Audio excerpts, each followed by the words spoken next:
हाय दोस्तों, this is Anil Kumar Gupta for interview question में आपका स्वागत है। दोस्तों, हमेशा की तरह आज मैं फिर एक नए टॉपिक लेकर आपके सामने उपस्थित हूँ। दोस्तों, आज का टॉपिक जो है बिल्कुल अलग है। आज मैं डिस्कस करने जा रहा हूँ एल&टी के बारे में, जो कि एक मल्टीनेशनल कंपनी है, जो कि बहुत सारे डोमेन पे, बहुत सारे सेक्टर में काम करती है। तो पिछले वीक मैंने एल&टी में as a MEAN stack developer interview दिया था। तो उसमें मेरे 2 राउंड क्लियर हो चुके हैं। 2 राउंड में किस टाइप के क्वेश्चन पूछे गए हैं वो मैं आज आपके सामने डिस्कस करने जा रहा हूं। दोस्तों, कुछ क्वेश्चन जावा स्क्रिप्ट से रिलेटेड थे, कुछ क्वेश्चन आपका एंगुलर से रिलेटेड थे, कुछ क्वेश्चन आपका मोंगोडीबी से एंड कुछ क्वेश्चन आपका एक्सप्रेस जेएस से रिलेटेड थे। दोस्तों, तो चलिए दोस्तों, इस क्वेश्चन को 1 बाय 1 हम डिस्कस करते हैं बिना लेट किए हुए। साथ ही साथ जो भी हम क्वेश्चन मैं डिस्कस करूंगा उसका साथ ही साथ मैं सॉल्यूशन भी बताऊंगा। दोस्तों, बहुत सारे आउटपुट्स हमसे पूछे गए कि इसका आउटपुट क्या होगा। तो कुछ चीजें गलत भी हुई, कुछ चीजें सही भी हुई। तो चलिए दोस्तों, सबको मैं जो भी क्वेश्चन हमसे पूछे गए हैं एल&टी में, सबको मैंने नोट डाउन किया है 1 बाय 1 और आज मैं आपके सामने डिस्कस करने जा रहा हूँ। दोस्तों, मैं आपको बता दूं कि फर्स्ट राउंड में मुझसे जावा स्क्रिप्ट एंड बेसिक HTML के बारे में पूछा गया था। साथ ही साथ हमसे कुछ बूट स्ट्रैप के बारे में भी, कुछ CSS के बारे में भी पूछा गया।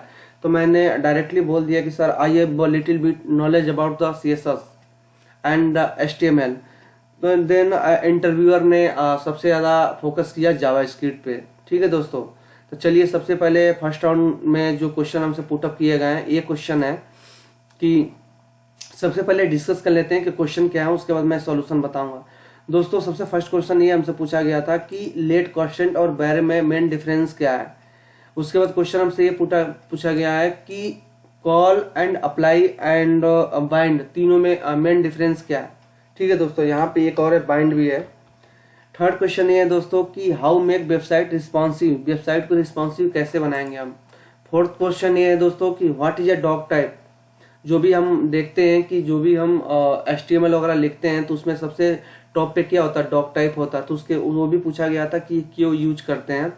जो हम एक्सटर्नल स्क्रिप्ट यूज करते हैं, जैसे मान लीजिए CSS का हुआ या कोई भी लाइब्रेरी यूज हुआ, जो एक्सटर्नली हम डायरेक्टली जो CDN फाइल होती है, जो CDN की लाइब्रेरी होती है, उसको डायरेक्टली हम अपने वेबसाइट पे क्या करते हैं, अटैच करते हैं। तो उससे फायदा क्या है, उससे नुकसान क्या है। CSS के कितने तरीके से CSS हम डिफाइन कर सकते हैं, तो ये हमसे क्वेश्चन पुटअप किया गया था। 7 क्वेश्चन ये है दोस्तों कि स्प्रेड ऑपरेटर क्या होता है। ठीक है, उसके बाद पूछा गया 8 नंबर की प्रॉमिस क्या होता है एंड ऑब्जर्वेबल क्या होता है। ठीक है दोस्तों, 9th क्वेश्चन ये है कि होस्टिंग क्या होती है। 10th में ये पूछा गया कि double equal and triple equal में मेन डिफरेंस क्या है। 11th क्वेश्चन ये है दोस्तों जावा स्क्रिप्ट का कि कंपेयर द 2 डेट्स, हम 2 डेट को कैसे कंपेयर करेंगे। आउटपुट में ये पूछा गया दोस्तों कि हमें फॉर लूप दे दिया गया है, इसका आउटपुट पूछा गया है। इसको 1 बाय 1 जो भी मैं क्वेश्चन डिस्कस करने जा रहा हूँ दोस्तों, कर रहा हूँ, उसका मैं सबका सॉल्यूशन दूंगा 1 बाय 1। पहले मैं क्वेश्चन आपको दिखा दे रहा हूँ, फिर सबका 1 बाय 1 मैं एक्सप्लेन करूंगा। साथ ही साथ जो आउटपुट दिए गए उसको मैं प्रैक्टिकली करके आपके सामने दिखाऊंगा। तो ये भी क्वेश्चन पूछा गया दोस्तों कि इसका आउटपुट क्या होगा। साथ ही साथ ये भी क्वेश्चन पूछा गया इसका आउटपुट क्या होगा। ठीक है दोस्तों, ये भी एक क्वेश्चन पूछा गया कि इसका आउटपुट क्या होगा। ये भी क्वेश्चन हमसे पूछा गया कि इसका आउटपुट क्या होगा। ये सारे फर्स्ट राउंड में पूछे गए हैं। ये भी क्वेश्चन पूछा गया था कि ये इसका आउटपुट क्या होगा। ठीक है दोस्तों, इसके बाद क्या होगा कि मेरा फर्स्ट राउंड जो है क्लियर हो गया। सेकंड राउंड पे चलते हैं दोस्तों। सेकंड राउंड की बात करते हैं तो हमें सेकंड राउंड में ये क्वेश्चन पूछा गया है कि कुछ क्वेश्चन इंटरव्यूअर में हमसे पूछा कि you have a knowledge about the Angular. Then that time मैंने बोला कि yes yes sir I have knowledge about the Angular 11। तो उसने क्या किया कि एंगुलर से बहुत सारे क्वेश्चन पूछे, जावा स्क्रिप्ट से क्वेश्चन पूछे एंड साथ ही साथ उसने हमसे कुछ डेटाबेस के क्वेश्चन पूछे, कुछ Node.js के कुछ क्वेश्चन पूछे। तो ये सेकेंड राउंड में हमसे स्प्रेड ऑपरेटर पूछा गया था, प्रोमिसेस पूछा गया, होस्टिंग पूछा गया, जो कि जावा स्क्रिप्ट में ऊपर मैंने डिफाइन कर रखा ऑलरेडी। ये फर्स्ट राउंड में ये क्वेश्चन पूछा गया था। फोर्थ क्वेश्चन ये है दोस्तों कि ऑथेंटिकेशन एंड ऑथराइजेशन में मेन डिफरेंस क्या है। ठीक है, उसके बाद क्वेश्चन पूछा गया कि लेट एंड कांस्टेंट में, लेट वेर एंड कांस्टेंट में मेन डिफरेंस क्या है। दोस्तों, मैं आपको बता दूं कि ये जो क्वेश्चन है, ये भी जो क्वेश्चन है, जैसे ये हो गया लेट कांस्टेंट एंड वेर में अंतर, होस्टिंग क्या होता है, प्रॉमिस क्या होता है, ये तीनों क्वेश्चन जो है पहले राउंड के है, मतलब फर्स्ट राउंड के है, मैंने सेकंड राउंड में इसको लिख रखा है। ठीक है दोस्तों, इसमें 6 नंबर का क्वेश्चन ये है कि एंगुलर जेएस एंड एंगुलर 2 में मेन डिफरेंस क्या है। हुक लाइफ साइकिल क्या होती है, जो भी एंगुलर में हुक की लाइफ साइकिल है। 8 नंबर का क्वेश्चन है कि कंस्ट्रक्टर एंड ऑन यूनिट में मेन डिफरेंस क्या है। रिएक्टिव फॉर्म कैसे हम बनाते हैं। लेजी लोडिंग क्या होती है। डायरेक्टिव कितने टाइप्स के होते हैं। व्यू इनकैप्सुलेशन क्या होता है। 30 नंबर का क्वेश्चन ये है कि स्ट्रक्चर ऑफ द एंगुलर, जो भी जैसे हम जो भी स्ट्रक्चर है एंगुलर का वो क्या है।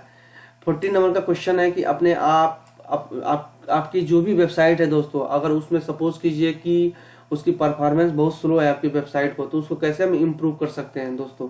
तो ये जो 14 क्वेश्चन है ये LNT में सेकेंड राउंड में हमसे पूछा गया है। इसके बाद ये जावास्क्रिप्ट में कुछ आउटपुट पूछे गए हैं, जैसे मान लीजिए इसका आउटपुट क्या होगा, इसका आउटपुट क्या होगा, इसका आउटपुट क्या होगा। ठीक है दोस्तों, साथ ही साथ हमसे ये भी क्वेश्चन पूछा गया था सेकेंड राउंड में कि इसका आउटपुट क्या होगा। Node.js की बात करें दोस्तों, तो Node.js में हमसे ये पूछा गया कि फर्स्ट एरर कॉलबैक क्या होता है। ये है दोस्तों एरर फर्स्ट कॉलबैक क्या होता है। ठीक है, इसके बाद है पैकेज.json फाइल जो होती है क्या होती है। ठीक है, इसके अंदर जो स्क्रिप्ट लिखा रहता है उसके अंदर क्या क्या चीजें होती है। फिर उसके बाद कॉर्स क्या होता है। ठीक है, उसके बाद एक्सप्रेस.js क्या होता है। मेन डिफरेंस क्या होता है एक्सप्रेस.js एंड जावास्क्रिप्ट में मेन डिफरेंस क्या होता है। ठीक है दोस्तों, उसके बाद हमसे क्वेश्चन पूछा गया था कि Node.js कैसे वर्क करता है। ठीक है, उसके बाद ये पूछा गया था कि function argument possible in the Node.js। ये क्वेश्चन मुझे समझ में नहीं आया, बट मैंने ऐसे ही मेंशन कर रखा है। उसके बाद नेक्स्ट क्वेश्चन ये है दोस्तों कि what should be use prevent update in object. जो भी जावास्क्रिप्ट में जो भी हमारा ऑब्जेक्ट होता है, तो उसमें हम उसके अंदर जो भी एट्रीब्यूट डिफाइन होते हैं उसको हम मॉडिफाई ना कर पाए, इसके लिए हम जावास्क्रिप्ट में क्या क्या चीजें कर सकते हैं। इवेंट लूप क्या होता है। उसके बाद लास्ट क्वेश्चन ये था कि हेलो प्रिंट करना है Node.js के अंदर, इसको हम कोडिंग करके हमें दिखाना है। ठीक है दोस्तों, नेक्स्ट क्वेश्चन ये MongoDB में ये पूछा गया दोस्तों कि इंडेक्सिंग क्या होती है। ठीक है, MongoDB में इंडेक्सिंग क्या होती है। How to connect database in MongoDB। ठीक है, उसके बाद नेक्स्ट क्वेश्चन है कि अपसर्ट क्या होता है। ये भी हमारा MongoDB में यूज होता है। ठीक है दोस्तों, उसके बाद क्वेश्चन ये है कि लुकअप क्या होता है। ठीक है, लुकअप किस लिए यूज होता है डेटाबेस के अंदर MongoDB के अंदर। एंड जो डॉलर मैच होता है इसको हम किस लिए यूज करते हैं डेटाबेस के अंदर। तो चलिए दोस्तों, ये हमारे हो गए सारे क्वेश्चन। अब इसका सॉल्यूशन देखते हैं। सबसे फर्स्ट क्वेश्चन ये है दोस्तों कि लेट, कांस्टेंट एंड वर में मेन डिफरेंस क्या होता है। तीनों कीवर्ड है दोस्तों, मीन्स हम वेरिएबल को डिक्लेयर करने के लिए यूज करते हैं। लेट का भी यूज करते हैं, कांस्टेंट का भी यूज करते हैं, वर का भी यूज करते हैं। ठीक है दोस्तों, तो ES6 के अंदर जो है दो नए कीवर्ड आए हैं जिसका नाम है लेट और कांस्टेंट। ठीक है दोस्तों, तो चलिए देखते हैं इन तीनों में मेन डिफरेंस क्या है। तो आपको मैं बता दूं दोस्तों कि ये जो वेर कीवर्ड होता है इसका जो स्कोप होता है ग्लोबल होता है एंड लोकल दोनों होता है। बट ये जो लेट होता है, लेट एंड कांस्टेंट कीवर्ड होता है, इन दोनों का जो स्कोप होता है दोस्तों वो ब्लॉक अप स्कोप होता है। सबसे फर्स्ट डिफरेंस यही है। सेकेंड डिफरेंस ये है दोस्तों कि होस्टिंग की बात करें हम, तो होस्टिंग क्या होता है। Default behaviour of the JavaScript in which all variable and function are declared on the top। ठीक है, तो इसमें क्या होता है दोस्तों, वेरिएबल को हम एज ए वर से हम डिफाइन करते हैं तो वहां पे ऑटोमेटिकली होस्टिंग जो है अवेलेबल है। ठीक है दोस्तों, तो जो कोई भी वेरिएबल वर से डिफाइन है तो हम ये कर सकते हैं कि वहां पे होस्टिंग अवेलेबल है। मीन्स जिस किसी वेरिएबल को हम कांस्टेंट और लेट से हम डिफाइन करेंगे वहां पे होस्टिंग अवेलेबल नहीं होगी। तो चलिए दोस्तों इसको हम प्रैक्टिकली करके देखते हैं जो भी मैं डिफरेंस बता रहा हूँ। एंड जो थर्ड डिफरेंस ये है दोस्तों कि इसमें क्या कर सकते हैं, इसमें हम इसको क्या कर सकते हैं, यहाँ पे इस जो भी वेरिएबल हमारा वर से डिफाइन है उसको हम री असाइन एंड री डिक्लेयर कर सकते हैं। बट जो भी वेरिएबल हमारा लेट और कांस्टेंट से असाइन है, ठीक है, सबसे पहले लेट की बात करते हैं कि जो भी वेरिएबल हमारा लेट से डिक्लेयर है, ठीक है दोस्तों, तो उसमें क्या फाइन है। ठीक है दोस्तों, उसको हम अपडेट कर सकते हैं बट री डिक्लेयर नहीं कर सकते। ठीक है, कांस्टेंट की बात करें दोस्तों, जो भी वेरिएबल हमारा कांस्टेंट से डिफाइन है ना उसको अपडेट कर सकते हैं ना उसको हम री डिक्लेयर कर सकते हैं। तो चलिए इसको हम प्रैक्टिकली करके देखते हैं लेट, कांस्टेंट एंड वर में मेन डिफरेंस क्या है।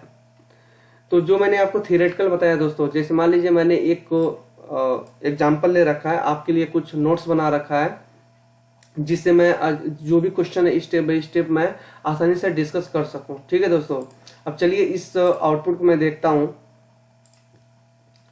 जो मेन डिफरेंस मैंने आपको बताया, थियरेटिकल बताया, उसको हम प्रैक्टिकली करके देखते हैं। ठीक है दोस्तों, मैंने क्या किया, एक वेरिएबल ले लिया x इक्वल टू 8, ठीक है, उसके बाद कंसोल करा दिया, फिर नीचे दे दिया var x। ठीक है, तो मैंने आपको बताया कि जो भी वेरिएबल var से डिफाइन होते हैं, जिस किसी वेरिएबल को हम var से हम डिक्लेयर करते हैं, उसमें क्या होता है, होस्टिंग अवेलेबल होगी ही होगी। ठीक है दोस्तों, इसको मैं रिफ्रेश कर दूं, हॉट रिफ्रेश कर दूं।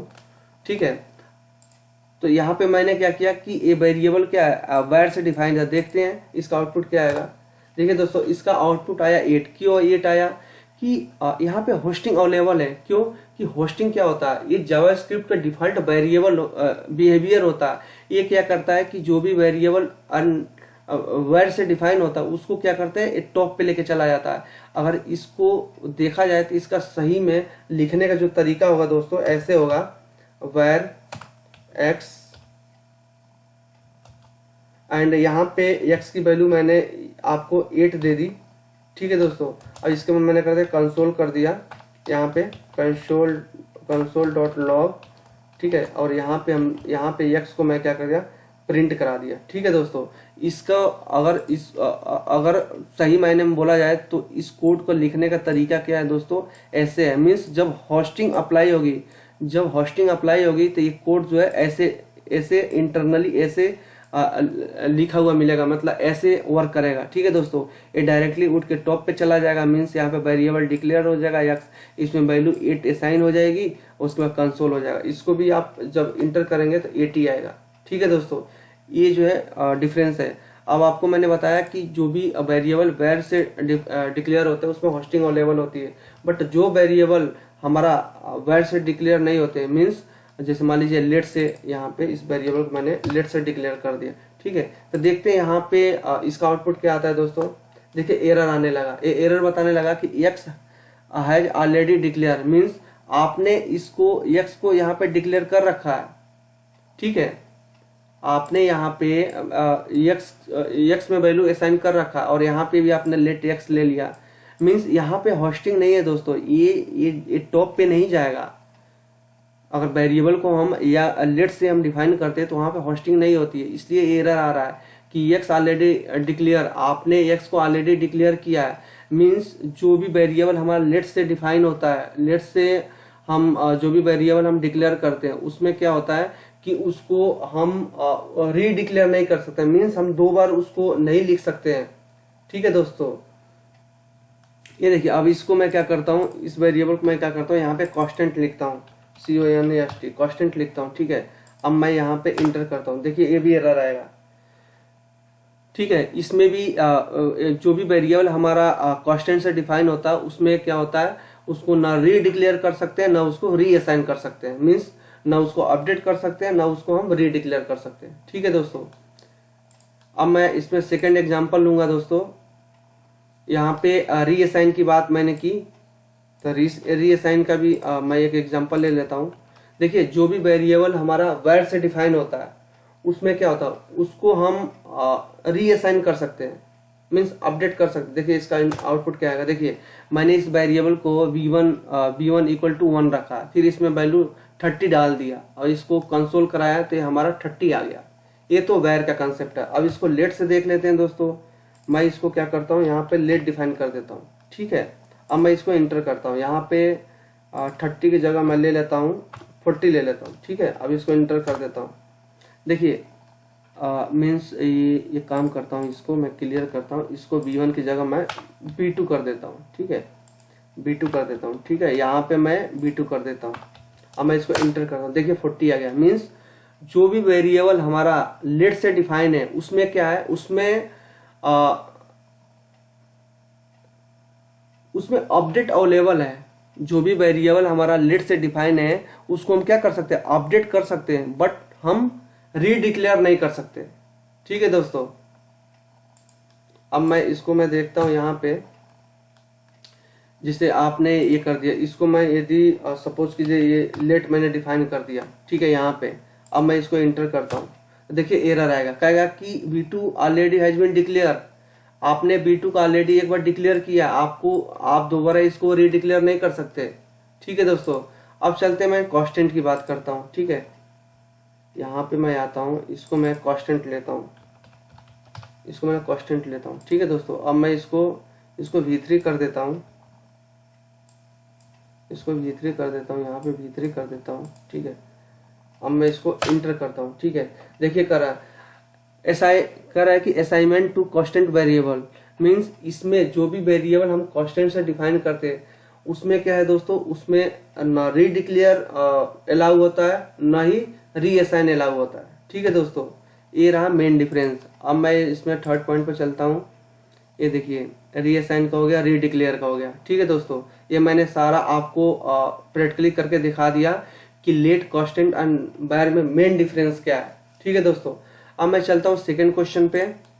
इसका जो एलएनटी का सेकंड क्वेश्चन है दोस्तों, ये है हमारा कॉल, अप्लाई एंड बाइंड में मेन डिफरेंस क्या है। ठीक है, सबसे पहले छोटे क्वेश्चन को कवर करते हैं दोस्तों। चलिए इसको मैं सबसे पहले छोटे क्वेश्चन को कवर करते हैं, थर्ड वाले पर चलते हैं, फिर हम थोड़ी देर बाद जो है सेकंड वाले को हम देखेंगे। जो थर्ड क्वेश्चन है यहाँ पे लिख देता हूँ दोस्तों, यहाँ पे लिख देता हूँ कि डन लिख देता हूँ, जिससे ये पता चले कि ये कंप्लीट हो चुका है। ठीक है, यहाँ पे ऑप्शन आता है, कलर का ऑप्शन आता है, मिल नहीं रहा, कहाँ पे है, फॉर्मेट फाइल, इसको मैं थोड़ा सा साइज इसका छोटा करता हूँ, शायद मिल जाए। हाँ, ये रहा। ठीक है, ये आपका यहाँ पे ये आ गया कलर। ठीक है, इसको मैं क्या करता हूँ, कलर कर देता हूँ, जिससे ये पता चले कि ये क्वेश्चन हमारा कंप्लीट हो चुका है। ठीक है दोस्तों, इसको डन को हटाता हूँ मैं। ठीक है, सेकंड क्वेश्चन पे अभी मैं सेकंड क्वेश्चन को छोड़ता हूँ। ठीक है, नेक्स्ट क्वेश्चन पे चलता हूँ दोस्तों, इसको मैं डन को हटाता हूँ। नेक्स्ट क्वेश्चन पे है, नेक्स्ट क्वेश्चन ये है दोस्तों कि how make website A responsive. हमसे इंटरव्यूअर ने एक क्वेश्चन पूछा कि किसी भी वेबसाइट को हम रिस्पॉन्सिव कैसे बना सकते हैं। तो मैंने सिंपल रिप्लाई किया था कि सर बूट स्टेप यदि हम यूज करते हैं अपने वेबसाइट में, बूट स्टेप को फॉलो करते हैं तो अपने वेबसाइट को रिस्पॉन्सिव बना सकते हैं। फिर इंटरव्यूअर ने ये हमसे पूछा कि रिस्पॉन्सिव बनाने से फायदा क्या है। तो मैंने ये बोला कि सर रिस्पॉन्सिव बनाने से फायदा ये होता है कि we can run your application on the mobile phone on any like iPhone, like Android. We can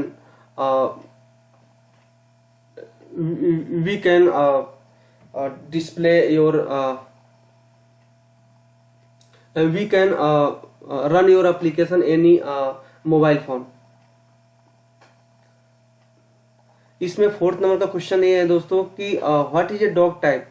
interviewer ने नेक्स्ट क्वेश्चन हमसे ये पूछा कि what is a dog type. Dog type क्या होता है। आपने देखा होगा कि जब कभी भी हम कोई एचटीएमएल वगैरह मिलता है तो सबसे टॉप पे हमारा डॉग टाइप डिफाइन होता है।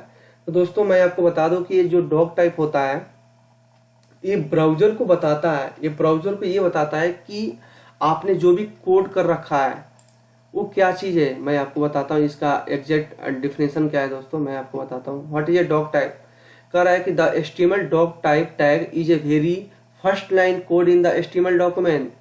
It tells to browser what is a version of HTML document in written। Means हम ये चीज बताता है कि जो भी हम HTML लिखे हैं, जो भी HTML में जो भी हमने टैग वगैरह बना रखा है, ठीक है, उसका वर्जन क्या है ये ब्राउजर को बताता है। तो डॉग टाइप का ये काम होता है। ठीक है दोस्तों, जो कि सबसे टॉप पे डिफाइन होता है, जो कि ब्राउजर को बताता है कि आपने जो भी कोड कर रखा है इसका वर्जन क्या है। ठीक है दोस्तों, जो भी HTML में कोड कर रखा है इसका वर्जन क्या है, तो ये होता है डॉग टाइप। ठीक है, नेक्स्ट क्वेश्चन पे चलते हैं दोस्तों। ये हमारा क्वेश्चन कंप्लीट हो गया, ये थर्ड क्वेश्चन हमारा कंप्लीट हो गया। इसमें फोर्थ नंबर का क्वेश्चन भी कंप्लीट हो गया। मैंने आपको बता दिया कि डॉग टाइप क्या होता है। नेक्स्ट क्वेश्चन ये है दोस्तों कि एक्सटर्नल स्क्रिप्ट व्हाई यूज। जब हम कोई भी एप्लीकेशन वगैरह हम बनाते हैं तो उसमें क्या करते हैं, उसमें हम CDN लाइब्रेरी डायरेक्टली यूज कर लेते हैं, या हम CDN का जो स्टाइल शीट होता है उसको डायरेक्टली हम यूज कर लेते हैं। तो इससे फायदा क्या है और नुकसान क्या है। तो मैंने इंटरव्यूअर को ये बोला कि सर वेबसाइट क्या हो जाती है, स्लो हो जाती है। अगर आपको कोई एक्सटर्नल लाइब्रेरी यूज करना है या कोई स्क्रिप्ट यूज करना है तो उसको आप अपने लोकल पे डाउनलोड करो, किसी फोल्डर में रखो और डायरेक्टली उसका पाथ दे दो। ठीक है, तो इंटरव्यूअर इस क्वेश्चन से सेटिस्फाई रहा। फिर नेक्स्ट क्वेश्चन ये है दोस्तों कि उसने ये भी पूछा कि क्यों यूज करते हैं, क्या ये सही है यूज करना। तो मैंने बोला सर ये सही वे नहीं है। अगर सही बात किया जाए तो डायरेक्टली हम किसी भी जो एक्सटर्नल लाइब्रेरी होती है, जैसे जो सीडीएन लाइब्रेरी होती है, जो सीडीएन का जीएस जावास्क्रिप्ट की लाइब्रेरी होती है, जेक्वेरी की लाइब्रेरी होता है, उसको डायरेक्टली हम यदि अपने वेबसाइट पर इंक्लूड करते हैं तो इससे क्या होता है कि वेबसाइट हमारी स्लो हो जाएगी। ठीक है दोस्तों, नेक्स्ट क्वेश्चन पे चलते हैं दोस्तों, इसको मैं कंप्लीट करता हूं। नेक्स्ट क्वेश्चन ये है कि different way to write the style, मतलब वो कहना ये चाहता है कि आप सीएसएस को कितने तरीके से लिख सकते हैं। तो मैंने उसे ये बताया कि सर एक तो होता है हमारा इनलाइन सीएसएस, सेकेंड होता है हमारा इंटरनल सीएसएस होता है। इनलाइन में क्या होता है कि हम जैसे हमने कोई मान लीजिए बटन डिफाइन किया, input type equal to button, अगर उसका विड्थ और हाइट देना है तो उसके अंदर डायरेक्टली हम क्या करते हैं, स्टाइल लगाते हैं, विड्थ और हाइट दे देते हैं। ठीक है, ये हमारा इनलाइन हो गया। इंटरनल में होता है कि हमने कोई डिव ले लिया, ठीक है, और पर्टिकुलर उस डिव पे हमने कोई इंटरनल स्टाइल वो लिख दिया, सीएसएस लिख दिया। ठीक है, और वो जो सीएसएस मैंने लिखा वो डायरेक्टली किसी डिव पे अप्लाई होगा या किसी पी टैग पे अप्लाई होगा। ठीक है, और एक ये चीज होता है कि हम जो भी सीएसएस डिफाइन करते हैं उसकी हम सेपरेट फाइल बना लेते हैं। सपोज कीजिए हमने सीएसएस की सेपरेट फाइल बना ली और डॉट क्लास करके जो भी नेम एबीसी किसी भी नेम से बना लिया, उस सीएसएस को हम डायरेक्टली ओवरऑल एप्लीकेशन में कहीं भी यूज कर सकते हैं। यदि मान लीजिए कोई रन टाइम पे चेंजेस भी आते हैं तो सिर्फ एक फाइल में हम चेंज करेंगे और मल्टीपल जगह वो ऑटोमेटिक रिफ्लेक्ट करेगा। तो सीएसएस को लिखने का इतने मतलब 3 to 4 वे होते हैं। ठीक है, नेक्स्ट क्वेश्चन ये है दोस्तों कि इंटरव्यूअर ने एक क्वेश्चन पूछा कि स्प्रेड ऑपरेटर क्या होता है। तो मैंने उसे कुछ भी नहीं बोला था, मैंने बहुत सिंपल तरीके से बताया था कि स्प्रेड ऑपरेटर होता क्या है। यहाँ पे मैंने कुछ नोट्स बना रखे हैं दोस्तों। स्प्रेड ऑपरेटर जो है ये 6 में आया है, ये एक नया ऑपरेटर है जो कि ये 6 में आया है। ये क्या करता है दोस्तों कि जैसे हम 3 डॉट लगाते हैं, रेस्ट ऑपरेटर में भी 3 डॉट लगाते हैं, स्प्रेड ऑपरेटर में भी 3 डॉट लगाते हैं as per requirement. Rest operator में क्या होता है कि जैसे कोई फंक्शन है, ठीक है, तो हम उसमें कोई नंबर ऑफ आर्गुमेंट वगैरह हम पास करते हैं, किसी फंक्शन में कोई जो आर्गुमेंट पास किया जाता है उसके पहले हम क्या करते हैं 3 डॉट लगाते हैं। तो वो क्या करता है कि जो भी आर्गुमेंट्स होते हैं उसको क्या करता है एरे में कन्वर्ट कर देता है। ठीक है दोस्तों, जबकि स्प्रेड ऑपरेटर में क्या करते हैं कि जब कोई एरे, जैसे कोई हमने फंक्शन बनाया, ठीक है, फंक्शन को जब कॉल करते हैं अगर उसमें कोई एरे पास करते हैं, ठीक है, तो वो क्या करता है उसको स्प्रेड कर देता है। तो मैंने सिंपली आंसर दिया था कि sir there are 3 dot, we can use the multiple places like we can use the 3 dot in the rest operation, rest operator and spread operator. ठीक है, एंड नेक्स्ट लाइन हमने ये बोला था कि rest parameter is used to take the variable number of arguments and return into array format. कि rest operator में जो भी नंबर ऑफ आर्गुमेंट्स हम पास करते हैं वो क्या करता है एक नया एरे रिटर्न करता है। वाइल जबकि स्प्रेड ऑपरेटर में क्या होता है कि हम जो भी फंक्शन, जब हम फंक्शन कॉल करते हैं तो उसमें हम एरे या ऑब्जेक्ट पास करते हैं जो कि स्प्रेड कर देता है, मीन्स अलग अलग कर देता है। तो ये मैंने उनको आंसर बताया था, इंटरव्यूअर को आंसर बताया था। जैसे यहाँ पे मैं एग्जांपल दे रहा हूँ दोस्तों, मैंने क्या किया, एक ऑब्जेक्ट ले लिया एक्स में हमने हेलो असाइन कर दिया, वाई में हमने बाय असाइन कर दिया। अब मैंने क्या कर दिया, यहाँ पे 3 डॉट लगाया। ठीक है, इसको हम प्रैक्टिकली करके देख लेते हैं, बहुत सारा कंसेप्ट क्लियर हो जाएगा। यहाँ पे मैं आता हूँ और यहाँ पे आने के बाद मैं इसको एंटर करता हूँ। ये देखिए ये आ गया हेलो बाय। ठीक है, मैंने क्या किया, ये जो ऑब्जेक्ट है इसको स्प्रेड कर दिया, मतलब ओपन कर दिया। ठीक है, देखिए एक्स की वैल्यू हेलो हो गई, ये हो गया वाई। ठीक है दोस्तों, अब मैं यहाँ पे एक काम और करता हूँ, और ये भी इस एग्जाम्पल से उतना क्लियर नहीं हो रहा है, जो सेकंड एग्जाम्पल है इससे ज़्यादा क्लियर होगा।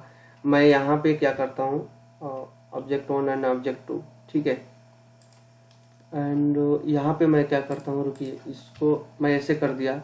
अब इसको हटा देता हूँ। यहाँ पे एक और ऑब्जेक्ट ले लेता हूँ। मान लीजिए मैंने यहाँ पे ऑब्जेक्ट 2 ले लिया, यहाँ पे ऑब्जेक्ट 2 ले लिया और यहाँ पे मैंने लिख दिया AKG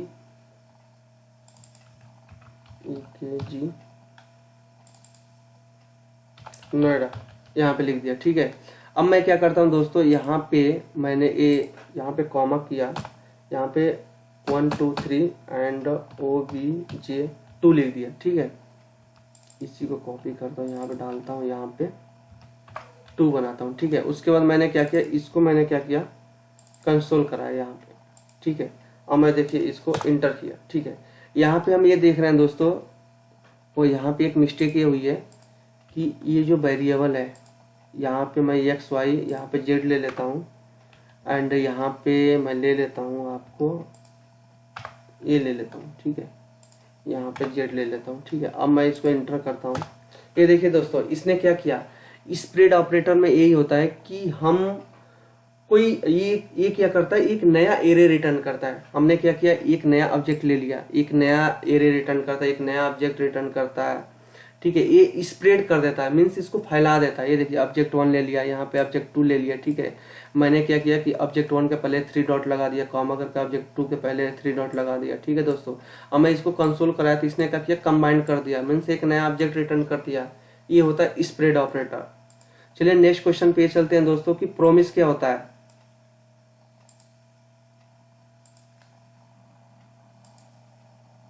इसको मैं कंप्लीट करता हूँ। ठीक है, अब नेक्स्ट क्वेश्चन ये था दोस्तों कि प्रॉमिस क्या होता है। तो मैंने ये बोला था कि promise is used to handle the asynchronous operation in the JavaScript.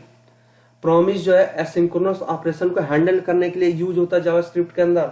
फिर उसके बाद मैंने ये बोला था कि before the promise we use to call back function but there are limited functionality, there are limited line of code. So उसके जो भी कॉल बैक फंक्शन हम यूज करते थे तो उसके पूरे ड्रॉबैक पे थे। जैसे हम क्या करता है कि जब हम कोई कॉल बैक हम डिफाइन करते हैं, ठीक है, कोई भी कॉल बैक फंक्शन हम जब कॉल करते हैं तो उसमें क्या होता है कि उसमें जो कोड होता है वो काफी कॉम्प्लेक्स होता है, नेस्टेड कॉल बैक होता है। कॉल बैक में हम ये भी जानते हैं कि जो सेकेंड कॉल बैक होता है, जो फर्स्ट वाला कॉल बैक यदि कंप्लीट होता है तो जो उसका रिजल्ट आता है वही एज ए आर्गुमेंट यूज करता है सेकेंड कॉल बैक।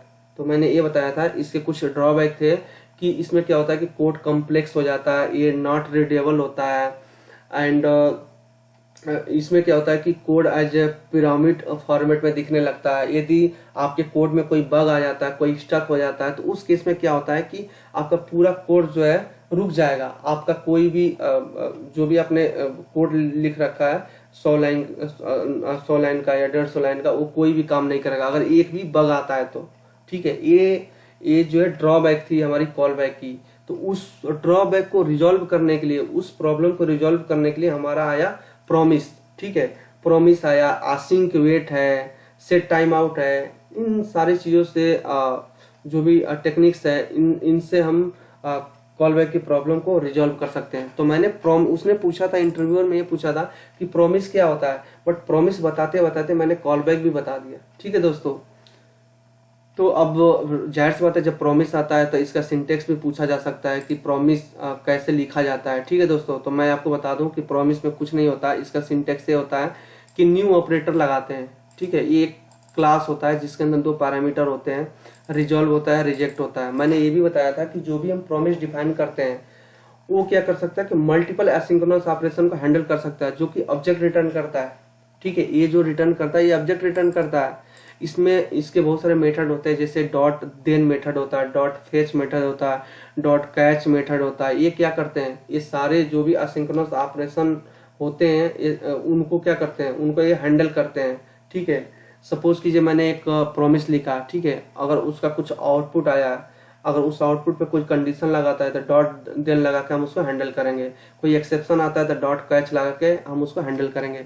इसका सिंटेक्स ये होता है दोस्तों कि न्यू लगाते हैं, प्रॉमिस लगाते हैं and resolve and reject, 2 number of argument होते हैं। उसके बाद मैंने क्या किया, इसको एक वेरिएबल में असाइन कर दिया जो कि ऑब्जेक्ट रिटर्न करता है। इसको जब कंसोल कराएंगे तो ये बताएगा दोस्तों।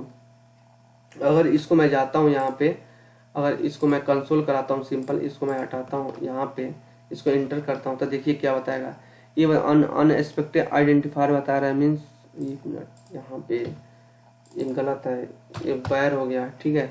और यहाँ पे मैंने इस कीवर्ड को रख दिया। अब मैं क्या करता हूँ, इसको हैंडल करता हूँ। देखिए ये आ गया प्रॉमिस। इससे साफ क्लियर हो रहा है कि ये जो कोड है ये प्रॉमिस है, ठीक है। इसने साफ बता दिया कि ये प्रॉमिस है। प्रॉमिस का जो फर्स्ट स्टेज होता है वो क्या होता है, पेंडिंग होता है दोस्तों। इसके 4 स्टेट होते हैं, एक तो पेंडिंग होता है, उसके बाद सेकंड जो होता है रिजॉल्व होता है, थर्ड हमारा रिजेक्ट होता है, जो फोर्थ स्टेट होता है वो सेटल्ड होता है, ठीक है। तो इसका जो बाय डिफॉल्ट स्टेज होता है वो क्या होता है, पेंडिंग होता है। तो ये भी आप बता सकते हो, ये मैंने इंटरव्यूअर को बताया था। इसमें नेक्स्ट क्वेश्चन ये है दोस्तों, अगर इसको मैं कंप्लीट करता हूँ, इसमें नेक्स्ट क्वेश्चन ये है कि होस्टिंग क्या होता है। तो मैंने होस्टिंग में ये बताया था कि जो होस्टिंग जो होता है डिफॉल्ट, ये जो default, it is a default behaviour of the JavaScript in which all variable and function declare and move on the top. मैंने आपको होस्टिंग का एक एग्जांपल दिया था कि मैंने डेफिनेशन तो ये बताया था, फिर उसने बोला था कि आप कैसे इसको प्रूव करोगे। तो मैंने इसको प्रूव किया था। यहाँ पे मैंने क्या किया था कि सपोज कीजिए मैंने यहाँ पे एक कंसोल कर दिया, console.log, और यहाँ पे एक हमने डिफाइन कर दिया जेड, ठीक है। यहाँ पे हमने कर दिया वेयर जेड दे दिया, ठीक है यहाँ पे। और टॉप पे आता हूँ, जेड में हम क्या करता हूँ 100 डिफाइन कर देता हूँ, ठीक है। और मैं इसको एंटर करता हूँ, ठीक है दोस्तों। तो ये क्या करेगा, आउटपुट देगा 100। मीन्स वेरिएबल को हमने क्या किया, वेयर से डिफाइन किया। जहां पर भी हम वेरिएबल को वेयर से डिफाइन करते हैं वहां पे क्या होती है, होस्टिंग होती है। तो ये सीधे टॉप पे लेके चला गया।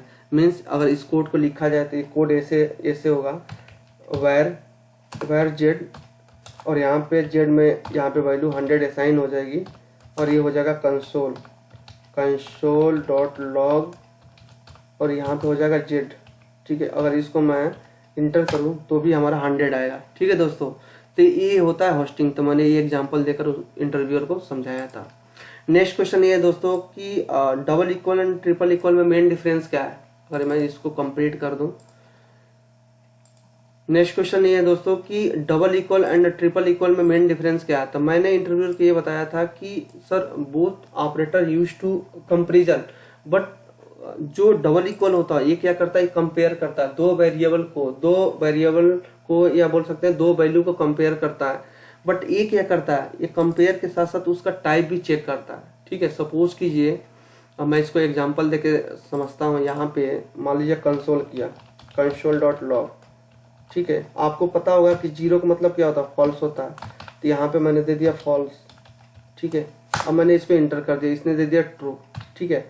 अब मैं इसी को क्या करता हूँ, यहाँ पे 3 इक्वल दे देता हूँ, ठीक है दोस्तों। तो ये क्या करेगा, ये टाइप भी चेक करेगा, ठीक है। अब ये क्या किया, यहाँ पे तो ये इक्वल दे दिया है कि भाई 0, यहाँ पे 0 है, फॉल्स का मतलब 0 होता है। तो डबल इक्वल तो इसने दे दिया, इसने ट्रू रिटर्न कर दिया। बट यहाँ पे मैंने टाइप लगाया, ये क्या है, ये बूलियन टाइप है। इसका टाइप क्या होगा, इसका टाइप बूलियन होगा, इसका टाइप क्या होगा, इंटीजर होगा। तो इसने फॉल्स रिटर्न कर दिया। तो ये होता है दोस्तों double equal and triple equal में मेन डिफरेंस, ठीक है। तो हम ये बता सकते हैं कि दोनों वैल्यू का कंपैरिजन के लिए यूज होता है। बट ये जो ट्रिपल इक्वल होता है ये वैल्यू को कंपैरिजन के साथ साथ इसका टाइप भी चेक करता है, ठीक है दोस्तों। तो ये क्वेश्चन कंप्लीट हो गया। अब ये नेक्स्ट क्वेश्चन पे चलते हैं दोस्तों कि इंटरव्यूअर ने हमसे ये क्वेश्चन पूछा कि कैसे 2 डेट को हम कैसे कंपैरिजन कर सकते हैं, कैसे हम चेक कर सकते हैं कि दोनों डेट आपस में इक्वल है या नहीं, ठीक है दोस्तों। तो इस क्वेश्चन को मैं आपको बता रहा हूं कि इस 2 डेट को कंपैरिजन करने के लिए सबसे पहले हम क्या करेंगे दोस्तों, उसको न्यूमेरिक वैल्यू में हम चेंज करेंगे। मान लीजिए इस कोड को हम ले जाते हैं, ठीक है, यहाँ पे आते हैं, ठीक है दोस्तों। इसको मैं करता हूँ ऐसे, ठीक है। अब मैंने यहाँ पे क्या किया, यहाँ पे मैंने 2 डेट को कंपैरिजन किया। ये मैंने करेंट डेट ले लिया एक वेरिएबल में, दूसरा करेंट डेट ले लिया दूसरे वेरिएबल में, ठीक है। अब मैं इसको इंटर करता हूँ, ठीक है दोस्तों। तो ये फॉल्स देगा, ठीक है। अब मैं इसको क्या करता हूँ, इसको मैंने क्या किया कि इस लाइन को कमेंट कर दिया, ठीक है। अब मैं इसको ऑन करता हूँ, इसको इंटर करता हूँ, तो ट्रू दिया। मीन्स जो भी डेट है उसको सबसे पहले हम क्या करेंगे, गेट टाइम एक मेथड होता है जिसके हेल्प से हम जो भी डेट की वैल्यू होती है उसको हम क्या करते हैं, न्यूमेरिक फॉर्मेट में हम चेंज करते हैं, ठीक है। उसके बाद हम कंपैरिजन करते हैं। अगर मैं इसको कंसोल कराऊं या इतना को कंसोल कराऊं यहाँ पे, तो आपको क्लियर हो जाएगी। देखिए यहाँ पे मैं इसको कंसोल कराता हूँ, यहाँ पे सॉरी, यहाँ पे इसको मैं यदि कंसोल कराऊँ, इसको सी यहाँ पे रख देता हूँ, ठीक है। अब मैं इसको एंटर करता हूँ तो देखिए न्यूमेरिक वैल्यू दे दिया। तो हम दो डेट को कंपैरिजन कर सकते हैं। सबसे पहले डेट को हम क्या करेंगे, न्यूमेरिक वैल्यू में कन्वर्ट करेंगे। किसके हेल्प से, गेट टाइम मेथड होता है डेट का, जिसके हेल्प से हम इसको न्यूमेरिक में कन्वर्ट करेंगे। उसके बाद हम इसको कंपैरिजन करेंगे, ठीक है। तो ये क्वेश्चन हमारा कंप्लीट हो गया। अब एक बचा दोस्तों जो सेकंड क्वेश्चन था, कॉल अप्लाई एंड बाइंड में मेन डिफरेंस क्या होता है। तो मैंने इंटरव्यूअर के बताया था कि sir it is a pre defined method in JavaScript, ठीक है। एंड ये बोला था कि जो कॉल होता है, call is use to access the method of the another object. देखिए मैं दिखाता हूं आपको करके, यहाँ पे मैंने इसका डिफिनेशन भी लिख रखा है। जो कॉल होता है दोस्तों, इसमें मैंने ये बताया था कि call method allow, call method क्या होता है, call method pre defined method होता है। ये अलाउ करता है किसको, an object to use method of another object. Means call method, what is a call method, call method allow to use the method of the another object. मतलब कोई object define है, उसके मेथड को यदि दूसरे ऑब्जेक्ट में हम use करना चाहते हैं तो ये किसके हेल्प से कर सकते हैं, कॉल मेथड के हेल्प से कर सकते हैं। ये बहुत इंपॉर्टेंट क्वेश्चन है, बहुत ज्यादा पूछा जाता है, ठीक है दोस्तों। मैं चलता हूँ आपको प्रैक्टिकली करके दिखाता हूँ कि मैंने क्या किया दोस्तों। यहाँ पे एक एग्जाम्पल लिया, मैंने क्या किया, एक फंक्शन बनाया, ठीक है, से हेलो करके, ठीक है। इसके अंदर मैंने डिफाइन कर दिया हेलो, उसके बाद हमने ले लिया दिस डैट नेम, ये हमारा एक फंक्शन हो गया, ठीक है। एक दूसरा ऑब्जेक्ट हो गया, इस ऑब्जेक्ट में मैंने दे दिया, यहाँ पे दे दिया अनिल, ठीक है, यहाँ पे अनिल दे दिया, ठीक है। अब मैंने यहाँ पे क्या किया, ये हम देख रहे हैं कि ये एक फंक्शन है, ठीक है, और ये ऑब्जेक्ट है, ठीक है दोस्तों। अब मैं क्या कर चाहता हूँ कि ये जो फंक्शन डिफाइन है, ठीक है, अब जाहिर सी बात है कि हम ये फंक्शन कहीं भी यूज कर सकते हैं, जैसे हेलो अनिल, हेलो आकाश, हेलो विकास, हम कुछ भी बोल सकते हैं ना, क्योंकि हेलो डिफाइन है, सिर्फ नेम चेंज करना है, ठीक है। तो हम यहाँ पे एक ऑब्जेक्ट बनाया, इस ऑब्जेक्ट में हम यहाँ अनिल भी रख सकते हैं, विकास भी रख सकते हैं, गगन भी रख सकते हैं। उसके बाद मैंने क्या किया, ये जो फंक्शन है, ये जो फंक्शन है, इस फंक्शन को कॉल मेथड से मैंने क्या किया, बाइंड किया, और इसके अंदर ऑब्जेक्ट को पास कर दिया। अब इसको इंटर करते हैं तो ये क्या करेगा दोस्तों, जब इस ऑब्जेक्ट को इसमें पास करेंगे तो नेम ढूंढेगा, और जहां नेम मिलेगा वहां पे वैल्यू असाइन कर देगा, ठीक है। तो ये दे देगा हेलो अनिल। तो मैं वही बोल रहा हूँ कि कॉल मेथड क्या होता है, call method allow to access the method of another object.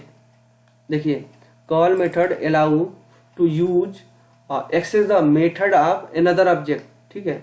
अब मान लीजिए जैसे एक मैं आपको बता रहा हूँ कि ये हमारा क्या हो गया, ये फंक्शन हो गया, ठीक है, ये कॉल मेथड हो गया। ये ऑब्जेक्ट को इसमें जब मैंने पास कर दिया, ठीक है, तो ये जो ऑब्जेक्ट गया यहाँ पे जाके यहाँ पे नेम में इसकी वैल्यू असाइन कर देगा, ठीक है। तो ये होता है हमारा कॉल मेथड।